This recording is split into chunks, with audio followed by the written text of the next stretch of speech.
नमस्कार। आज हम एक बहुत ही अहम विषय पर बात करने वाले हैं जो सीधे तौर पर हमारे लोकतंत्र की बुनियाद से जुड़ा है। जी हाँ, हम बात कर रहे हैं सत्ता के विकेंद्रीकरण की। बिल्कुल। मतलब शक्ति को केंद्र और राज्य सरकारों से लेकर कैसे उसे स्थानीय स्तर यानी गांव और शहर तक पहुंचाया जाए। और इस अहम मुद्दे को समझने के लिए हम आज आधार बना रहे हैं एनसीईआरटी की 10वीं कक्षा की किताब लोकतांत्रिक राजनीति के अध्याय संघवाद के एक हिस्से को। हाँ, ये हमें एक ठोस जमीन देगा चर्चा के लिए। हमारा मकसद ये समझना है कि भारत जैसा इतना बड़ा और विविधताओं से भरा देश सिर्फ दो स्तर की सरकारों, केंद्र और राज्य से ही क्यों नहीं चल सकता। ये सवाल बहुत जायज है। तीसरा स्तर क्यों जरूरी है, मतलब ये स्थानीय सरकार की जरूरत क्यों पड़ी। देखिए, भारत का आकार और इसकी विविधता ही इसका जवाब है। हमारे यहाँ संघीय व्यवस्था तो है, केंद्र और राज्य सरकारें हैं, लेकिन मजे की बात यह है कि हमारे कई राज्य खुद ही इतने बड़े हैं कि यूरोप के कई स्वतंत्र देशों से उनकी तुलना हो सकती है। हाँ, ये बात तो है। आंकड़े भी यही बताते हैं। जैसे उत्तर प्रदेश आबादी के लिहाज से रूस से भी बड़ा है। और महाराष्ट्र को देखें तो करीब करीब जर्मनी जितना बड़ा है। सोचिए जरा। और सिर्फ साइज की बात नहीं है, इन राज्यों के अंदर भी आप देखें तो भाषा, संस्कृति, भौगोलिक स्थिति सब में जबरदस्त विविधता है। हाँ बिल्कुल। तो ऐसे में ये महसूस होना स्वाभाविक था कि शासन को और प्रभावी बनाने के लिए इन राज्यों के भीतर भी सत्ता का बंटवारा हो, मतलब शक्ति और नीचे तक जाए। अच्छा, तो यहीं से वो विकेंद्रीकरण की सूच मजबूत होती है कि शासन को लोगों के और करीब लाया जाए। एकदम सही। इसी जरूरत ने सरकार के तीसरे स्तर यानी स्थानीय सरकार के विचार को बल दिया, ताकि शासन की पहुंच आम आदमी तक हो और फैसले वहीं लिए जाएं जहां उनका सीधा असर पड़ता है। चलिए तो फिर इस विकेंद्रीकरण के कॉन्सेप्ट को थोड़ा और साफ करते हैं। इसका ठीक मतलब क्या है। हाँ, जरूर। देखिए, सीधे शब्दों में कहें तो जब केंद्र सरकार और राज्य सरकारों से कुछ शक्तियां, कुछ अधिकार लेकर स्थानीय सरकारों को, जैसे पंचायतों और नगर पालिकाओं को दे दिए जाते हैं, तो बस इसी प्रक्रिया को सत्ता का विकेंद्रीकरण कहते हैं। और इसके पीछे लॉजिक क्या है, क्यों जरूरी है ये। इसके पीछे एक बहुत बुनियादी सोच है। वो ये कि कई मसले और समस्याएं ऐसी होती हैं जिनका हल स्थानीय स्तर पर ही सबसे अच्छा निकल सकता है। आप खुद सोचिए, गांव की कौन सी गली में सड़क बननी है या मोहल्ले के पार्क में लाइट कहाँ लगनी है, ये बात तो वहीं के लोग सबसे बेहतर जानेंगे ना। हाँ, ये तो है। उन्हें अपने इलाके की जरूरतें, अपनी समस्याएं ज्यादा पता होती हैं। बिल्कुल। और उन्हें ये भी बेहतर पता होता है कि जो पैसा है, जो संसाधन है, उनका सबसे अच्छा इस्तेमाल कैसे और कहाँ हो सकता है। चीज़ों को ज़्यादा कुशलता से मैनेज कर सकते हैं वो लोग। और इसका एक और पहलू भी तो है, लोगों की भागीदारी। हाँ, बहुत महत्वपूर्ण पहलू है ये। स्थानीय स्तर पर लोगों के लिए सरकार के फैसलों में सीधे शामिल होना ज़्यादा संभव हो जाता है। बिल्कुल। इससे न सिर्फ फैसले बेहतर होते हैं, बल्कि लोगों में एक तरह से लोकतांत्रिक भागीदारी की आदत पड़ती है। डेमोक्रेसी में हिस्सा लेने की ट्रेनिंग मिलती है। तो ये जो स्थानीय स्वशासन का सिद्धांत है, उसको असलियत में बदलने का ये सबसे अच्छा तरीका है। हाँ, कह सकते हैं। स्थानीय सरकारें ही इस स्थानीय स्वशासन के विचार को हकीकत बनाने का सबसे कारगर जरिया हैं। तो क्या ये विचार, ये जरूरत भारत में मतलब आजादी के बाद ही आई या संविधान बनाते समय भी इस पर सोचा गया था। ये एक दिलचस्प सवाल है। देखिए, हमारे संविधान बनाने वालों ने विकेंद्रीकरण की अहमियत को शुरू में ही पहचान लिया था। अच्छा। हाँ, संविधान में राज्यों को ये निर्देश दिया गया था कि वे पंचायतों का गठन करें और उन्हें कुछ शक्तियां दें। और इसी आधार पर आजादी के बाद लगभग सभी राज्यों में गांवों में पंचायतें और शहरों में नगरपालिकाएं बनी भी। लेकिन क्या ये संस्थाएं शुरू से ही उतनी प्रभावी थीं जितनी आज हम उम्मीद करते हैं, उतनी शक्तिशाली, उतनी स्वायत्त। नहीं, यहीं पर एक बड़ा फर्क है। शुरुआत में ये निकाय बने जरूर, लेकिन पूरी तरह से राज्य सरकारों के कंट्रोल में थे। अच्छा। उनके चुनाव भी नियमित नहीं होते थे। जब मर्जी हुई करा लिए, जब मर्जी हुई टाल दिए। हम्म। और सबसे बड़ी बात, उनके पास न तो अपने कोई स्वतंत्र अधिकार थे, न ही काम करने के लिए पर्याप्त पैसा, मतलब संसाधन। तो फिर तो ये नाम मात्र का ही विकेंद्रीकरण हुआ। हाँ, कह सकते हैं कि प्रभावी रूप से विकेंद्रीकरण बहुत ही सीमित था। जमीन पर असर कम था। तो फिर वो बड़ा मोड़ कब आया, वो क्या कदम था जिसने स्थानीय सरकारों की स्थिति को बदला। वो ऐतिहासिक मोड़ आया साल 1992 में। 1992। हाँ, इस साल संविधान में 2 महत्वपूर्ण संशोधन किए गए। 73वां और 74वां संशोधन। इनका मकसद यही था कि लोकतंत्र के इस तीसरे स्तर को संवैधानिक दर्जा मिले और ये सचमुच में शक्तिशाली और प्रभावी बने। ये वाकई एक मील का पत्थर था भारतीय लोकतंत्र में। बिल्कुल। तो इन 1992 के संशोधनों में ऐसा क्या खास था? क्या बड़े बदलाव लाए गए? कई अहम प्रावधान थे। सबसे पहला और बुनियादी बदलाव तो ये था कि अब स्थानीय निकायों यानी पंचायत और नगर पालिका के चुनाव नियमित रूप से कराना संवैधानिक जरूरत बन गया। मतलब अब ये राज्य सरकारों की मर्जी पर नहीं रहा? नहीं, बिल्कुल नहीं। हर 5 साल में चुनाव कराना अनिवार्य हो गया। ये तो बहुत जरूरी था लोकतंत्र के लिए। हाँ, और क्या हुआ? दूसरा बड़ा कदम था सामाजिक न्याय की दिशा में। इन चुने हुए निकायों में और इनके जो प्रमुख पद थे उनमें अनुसूचित जातियों यानी एससी, अनुसूचित जनजातियों यानी एसटी और अन्य पिछड़ी जातियों यानी ओबीसी के लिए सीटें आरक्षित की गईं। उनकी आबादी के अनुपात में। जी हाँ, उनकी जनसंख्या के अनुपात में। और महिलाओं के लिए उनके प्रतिनिधित्व के लिए क्या किया गया? ये एक और बहुत ही क्रांतिकारी प्रावधान था। सभी स्थानीय निकायों में कम से कम 1/3 यानी 1/3 पद महिलाओं के लिए आरक्षित कर दिए गए। 1/3? ये तो बहुत बड़ा कदम था। हाँ, इसने महिलाओं की राजनीतिक भागीदारी के लिए एक बहुत बड़ा दरवाजा खोल दिया। लाखों महिलाएं पहली बार सीधे राजनीति में आईं। सचमुच? अच्छा, ये चुनाव निष्पक्ष हों इसके लिए भी कोई व्यवस्था की गई? बिल्कुल। स्वतंत्र और निष्पक्ष चुनाव कराने के लिए हर राज्य में एक स्वतंत्र राज्य चुनाव आयोग यानी स्टेट इलेक्शन कमीशन बनाया गया। इसी की जिम्मेदारी है पंचायत और नगर पालिका के चुनाव करवाना। ठीक है। और सबसे बड़ा सवाल, पावर और पैसा। क्या संशोधन ने इस पर भी कुछ कहा? क्योंकि पहले तो यही कमी थी। हाँ, ये बहुत महत्वपूर्ण बिंदु था। संशोधन ने ये अनिवार्य कर दिया कि राज्य सरकारें अपनी कुछ शक्तियां और अपना कुछ राजस्व यानी रेवेन्यू इन स्थानीय निकायों के साथ साझा करेंगी। अच्छा, ये अनिवार्य हो गया। हाँ, हालांकि कितनी शक्ति और कितना पैसा साझा किया जाएगा ये हर राज्य के लिए अलग-अलग तय होता है। इसके लिए राज्य वित्त आयोग, स्टेट फाइनेंस कमीशन का भी प्रावधान है जो इसकी सिफारिश करता है। तो कुल मिलाकर इन संशोधनों ने एक मजबूत कानूनी और संवैधानिक ढांचा तो खड़ा कर दिया। जी हाँ। अब जरा जमीनी स्तर पर आते हैं। ये स्थानीय सरकारें दिखती कैसी हैं? गांव में ये व्यवस्था कैसे काम करती है? ग्रामीण भारत में जो स्थानीय स्वशासन की व्यवस्था है उसे हम आम तौर पे पंचायती राज कहते हैं। हाँ, सुना है ये नाम। ये एक 3 टियर मतलब 3 लेवल स्ट्रक्चर है। 3 लेवल हैं इसमें। सबसे नीचे के स्तर पर होती है ग्राम पंचायत। ग्राम पंचायत? मतलब ये गांव की अपनी सरकार हो गई। कौन लोग होते हैं इसमें? कैसे चुने जाते हैं? हाँ, कह सकते हैं गांव की सरकार। हर गांव के लिए या कुछ राज्यों में कुछ छोटे गांवों को मिलाकर एक ग्राम पंचायत होती है। इसमें कई सदस्य होते हैं जो अलग-अलग वार्डों से चुने जाते हैं जिन्हें हम अक्सर पंच कहते हैं। पंच। और पंचायत का एक मुखिया होता है, अध्यक्ष, जिसे सरपंच या कहीं-कहीं प्रधान भी कहते हैं। और इनका चुनाव? इन सभी का चुनाव गांव के सभी वयस्क वोटर मतलब 18 साल से ऊपर के सभी लोग सीधे वोट डालकर करते हैं। अच्छा, डायरेक्ट इलेक्शन। हाँ, और यही ग्राम पंचायत गांव के विकास और प्रशासन से जुड़े फैसले लेती है। हमने ग्राम सभा का भी नाम सुना है, उसका क्या रोल है? ग्राम सभा बहुत ही महत्वपूर्ण है।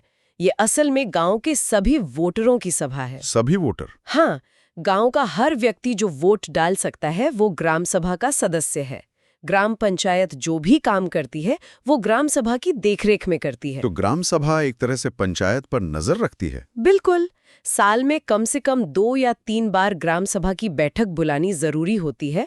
इन बैठकों में पंचायत अपने पिछले साल के काम का हिसाब देती है, आने वाले साल का बजट पेश करती है, उस पर चर्चा होती है, मंजूरी ली जाती है। ये तो सीधा लोकतंत्र हुआ। हाँ, ये डायरेक्ट डेमोक्रेसी और जवाबदेही का एक बेहतरीन नमूना है। ये तो हुआ गांव का स्तर।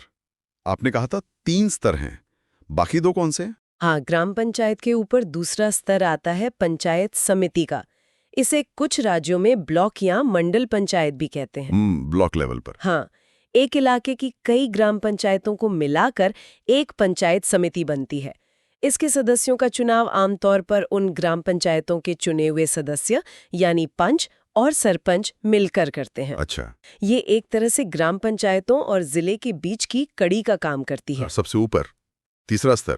तीसरा और सबसे ऊंचा स्तर है जिला परिषद। जिला परिषद डिस्ट्रिक्ट लेवल पर? जी हाँ, एक जिले की जितनी भी पंचायत समितियां होती हैं उन सब को मिलाकर जिला परिषद बनती है। इसके भी ज्यादातर सदस्य चुने हुए होते हैं। इसमें और कौन लोग होते हैं? इसमें उस जिले से जो लोकसभा के सांसद हैं, विधानसभा के सदस्य यानी विधायक हैं और जिला स्तर के कुछ और महत्वपूर्ण विभागों के अधिकारी भी सदस्य होते हैं। जिला परिषद का भी एक राजनीतिक प्रमुख होता है जिसे जिला परिषद अध्यक्ष कहते हैं। इसका काम पूरे जिले के ग्रामीण इलाकों के लिए विकास की योजनाएं बनाना और पंचायतों के काम में तालमेल बिठाना है। तो ये तो हुई ग्रामीण भारत की पूरी त्रिस्तरीय व्यवस्था, ग्राम पंचायत, पंचायत समिति और जिला परिषद। अब शहरी इलाकों का क्या? वहां कैसी व्यवस्था है? शहरी क्षेत्रों के लिए भी स्थानीय स्वशासन की व्यवस्था है। जो छोटे शहर या कस्बे होते हैं वहां नगर पालिका यानी म्युनिसिपैलिटी होती है। म्युनिसिपैलिटी। और जो बड़े शहर हैं, महानगर, जैसे दिल्ली, मुंबई, चेन्नई, कोलकाता, वहां नगर निगम यानी म्युनिसिपल कॉरपोरेशन का गठन किया जाता है। नगर निगम। हाँ, दोनों ही नगर पालिका और नगर निगम का काम चुने हुए जनप्रतिनिधियों द्वारा चलाया जाता है। लोग अपने अपने वार्ड से प्रतिनिधि चुनते हैं। और इनके जो प्रमुख होते हैं उन्हें क्या कहते हैं? नगर पालिका का जो राजनीतिक प्रमुख होता है उसे आमतौर पर नगर पालिका अध्यक्ष या म्युनिसिपल चेयरपर्सन कहते हैं। और नगर निगम में? नगर निगम के प्रमुख को मेयर कहा जाता है। ये पद काफी महत्वपूर्ण होते हैं और शहर के प्रशासन में इनकी बहुत अहम भूमिका होती है। तो भारत में 1992 के बाद ये एक पूरा विस्तृत ढांचा तैयार किया गया है ग्रामीण और शहरी दोनों इलाकों के लिए। जी बिल्कुल। लेकिन क्या इस तरह के प्रयोग, मतलब जहां स्थानीय लोगों को शासन में सीधी जोड़ा जाए, ये दुनिया में कहीं और भी हुए हैं? क्या हम कहीं और से भी कुछ सीख सकते हैं? हाँ, क्यों नहीं। स्थानीय लोकतंत्र और खासकर जिसे सहभागी लोकतंत्र या पार्टिसिपेटरी डेमोक्रेसी कहते हैं, उसके कई दिलचस्प प्रयोग दुनिया भर में हुए हैं। कोई खास उदाहरण? हाँ, एक बहुत ही चर्चित और प्रेरणा देने वाला उदाहरण है ब्राजील के शहर पोर्टो एलेग्रे का। Porto Alegre, Brazil. अच्छा, वहां ऐसा क्या खास है? पोर्टो एलेग्रे ने विकेंद्रीकरण को एक कदम और आगे बढ़ाया। उन्होंने इसे सीधे सीधे सहभागी बजटिंग यानी पार्टिसिपेटरी बजटिंग से जोड़ दिया। सहभागी बजटिंग मतलब ये कि उन्होंने शहर की जो चुनी हुई नगर परिषद है उसके साथ साथ एक ऐसी व्यवस्था बनाई जिसमें आम नागरिक, ऑर्डिनरी सिटीजन्स, सीधे तौर पे ये तय करते हैं कि शहर का बजट, जो पैसा है, वो कैसे और कहाँ खर्च होगा। अरे वाह, ये तो सुनने में बड़ा क्रांतिकारी लग रहा है। आम लोग बजट तय करते हैं। ये होता कैसे वहाँ? हाँ, इसकी एक पूरी प्रक्रिया है। शहर को कई हिस्सों मतलब सेक्टर्स या वार्ड्स में बांटा गया है। हर सेक्टर में हमारी ग्राम सभा जैसी बैठकें होती हैं। अच्छा। कोई भी उस इलाके का रहने वाला उन बैठकों में जा सकता है और बता सकता है कि उसके इलाके में क्या जरूरतें हैं, किन चीजों को प्राथमिकता मिलनी चाहिए। फिर पूरे शहर के लेवल पर भी बैठकें होती हैं जहां बड़े मुद्दों पर बात होती है और इन सभी बैठकों में लोग बताते हैं कि उनके हिसाब से बजट का पैसा किन कामों पर लगना चाहिए। और फिर इन बैठकों में जो प्रस्ताव आते हैं उन पर चर्चा होती है, वोटिंग होती है, प्राथमिकता तय होती है और फिर इन प्रस्तावों को नगर पालिका के पास भेजा जाता है। नगर पालिका फिर इन प्रस्तावों को ध्यान में रखकर फाइनल बजट बनाती है। इसमें कितने लोग जुड़ पाते हैं? क्या ये सिर्फ कुछ एक्टिविस्ट लोग ही करते हैं? नहीं, यही तो इसकी खूबी है। आंकड़े बताते हैं कि पोर्टो एलेग्रे में हर साल करीब 20,000 आम नागरिक इस पूरी बजट बनाने की प्रक्रिया में सीधे हिस्सा लेते हैं। 20,000 लोग? ये तो काफी बड़ी संख्या है। हाँ, उस शहर की आबादी के हिसाब से ये बहुत सिग्निफिकेंट है। और इसका नतीजा क्या निकला? क्या इस भागीदारी से जमीन पर कोई फर्क पड़ा? हाँ, इसके बहुत ही सकारात्मक नतीजे देखने को मिले हैं। इस व्यवस्था ने ये पक्का किया कि शहर का पैसा सिर्फ अमीरों के इलाकों या पॉश कॉलोनियों पर ही खर्च ना हो। अच्छा। गरीब बस्तियों तक बसें चलने लगी। जो झुग्गी झोपड़ियों में लोग रहते थे उन्हें बिना कहीं और बसाए बेदखल करना मुश्किल हो गया। मतलब जो संसाधन थे उनका बंटवारा ज्यादा न्यायपूर्ण हुआ। ये वाकई कमाल का उदाहरण है। दिखाता है कि अगर सच में शक्ति नीचे तक दी जाए तो लोकतंत्र कितना समावेशी बन सकता है। क्या भारत में भी इस तरह का कुछ हुआ है? हाँ, पोर्टो एलेग्रे जितना बड़ा और व्यवस्थित शायद नहीं, लेकिन भारत में भी खासकर केरल राज्य के कुछ इलाकों में ऐसे प्रयोग हुए हैं जहां आम लोगों ने अपने इलाके के विकास की योजना बनाने में काफी सक्रिय भागीदारी दिखाई है। अच्छा, केरल में? हाँ, इससे ये तो पता चलता है कि भारत में भी ऐसी संभावनाएं हैं।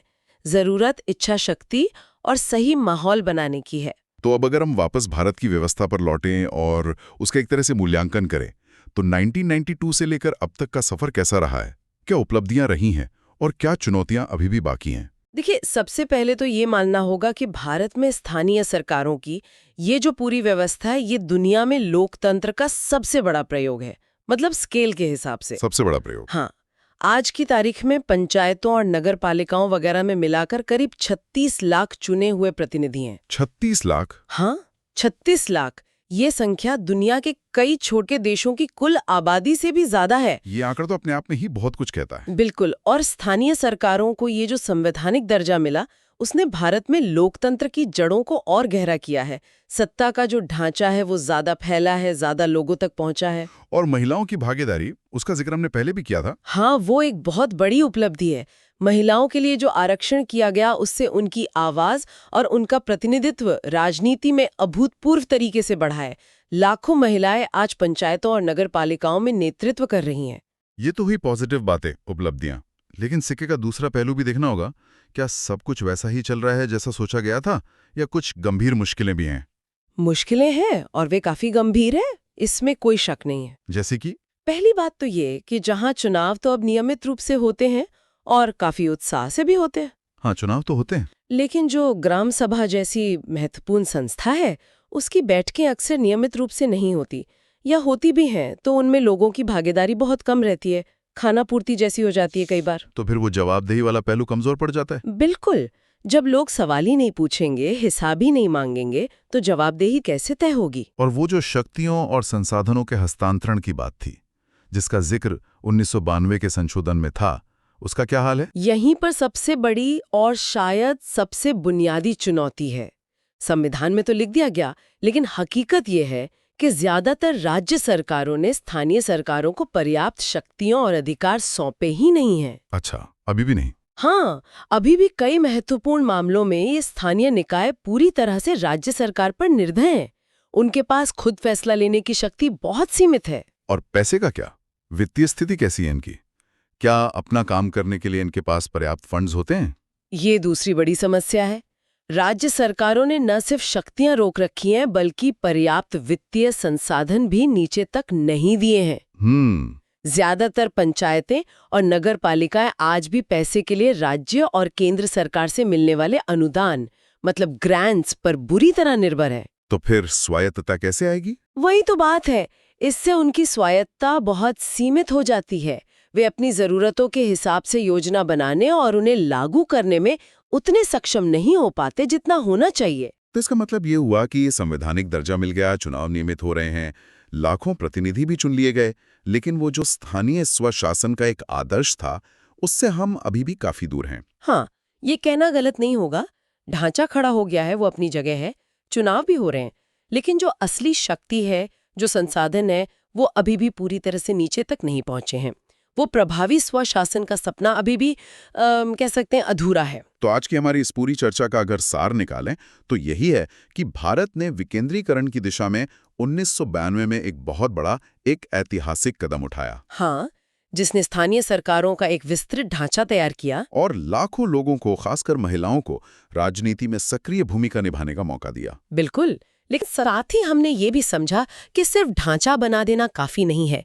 ब्राजील के पोर्टो एलेग्रे जैसे उदाहरण हमें दिखाते हैं कि सच्ची भागीदारी और प्रभावी स्वशासन के लिए वास्तविक अधिकार और वित्तीय स्वायत्तता देना बहुत जरूरी है। और भारत में अभी भी ये चुनौतियां बनी हुई हैं।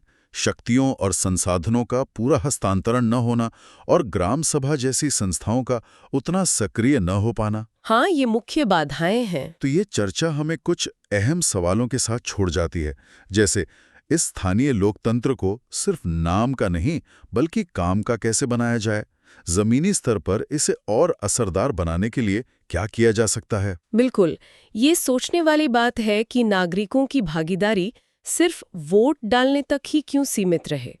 ग्राम सभाओं और वार्ड सभाओं में लोग कैसे ज्यादा सक्रिय हों। और सबसे बड़ा सवाल शायद ये है कि क्या राज्य सरकारें वो राजनीतिक इच्छा शक्ति दिखाएंगी जिससे स्थानीय निकायों को सचमुच में शक्तियां और संसाधन मिल सके? हाँ, ये इच्छा शक्ति बहुत जरूरी है। और क्या हम पोर्टो एलेग्रे जैसे सफल अंतर्राष्ट्रीय प्रयोगों से कुछ ठोस सबक सीख सकते हैं?